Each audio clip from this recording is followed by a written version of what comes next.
If you could change one thing about the world of boxing, and this could be absolutely anything, what would it be? You have to make the undisputed fight. You're saying what every boxing fan in the world wants to say there as well. I wanted to see it. I wanted to watch it. I mean, that's a fight that... As a fan or as a... I don't know. As a fan or as a challenger? Well, as a challenger, I mean, I think... I wanted to see it, but... We saw you after Fury Chisora get in the ring alongside Usyk, and it was the three of you, and to all boxing fans, it looked like, okay, Usyk versus Fury, Joyce has a great 12 months. Yeah, has a great 12 months, gets a winner. No, but it's no one's asked you, are you upset that it hasn't come off as well? You've got a tissue. If you're hosting a dream dinner party and you can only bring 3 people, who are you inviting? In the world of boxing? Or? From anything, any walk of life. Mike Tyson,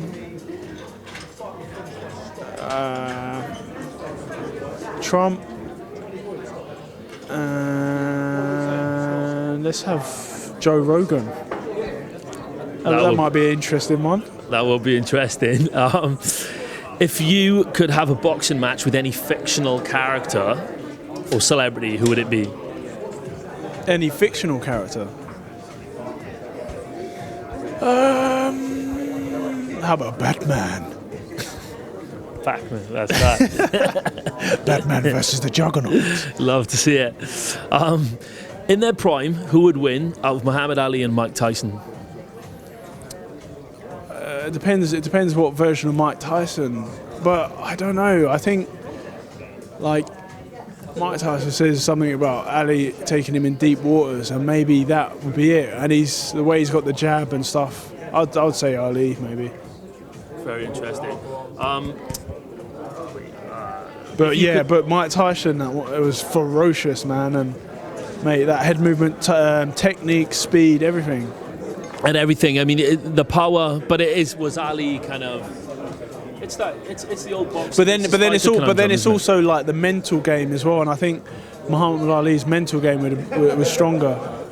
But then, Mike Tyson was intimidating, but I don't know. Like, I think, the way how Ali would have talked and would have like got in his head maybe. And presumably you get through the fight against Zhang on Saturday, which is going to be a tough fight.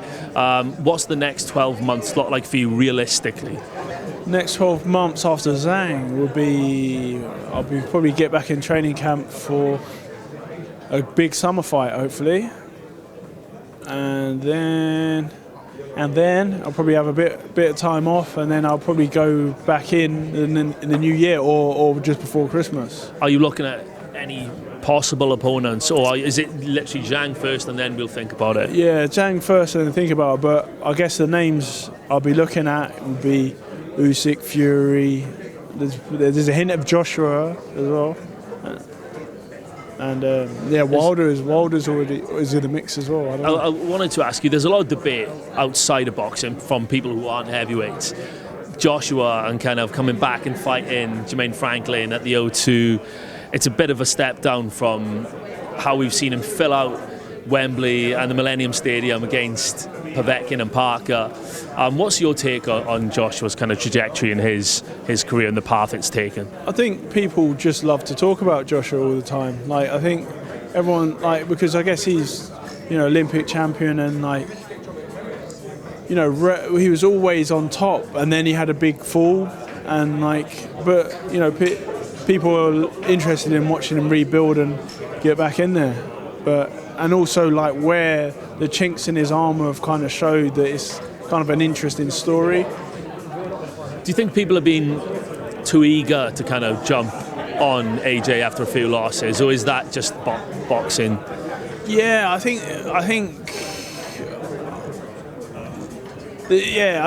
people can get like behind someone and then they can change their mind. Like, I think,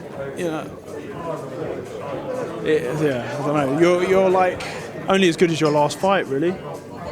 Yeah, no, it makes sense because he's done a lot to grow boxing in the UK, but at the same time, you do have to look at the trajectory of a fighter and kind of the last few opponents and judge where they're going from there.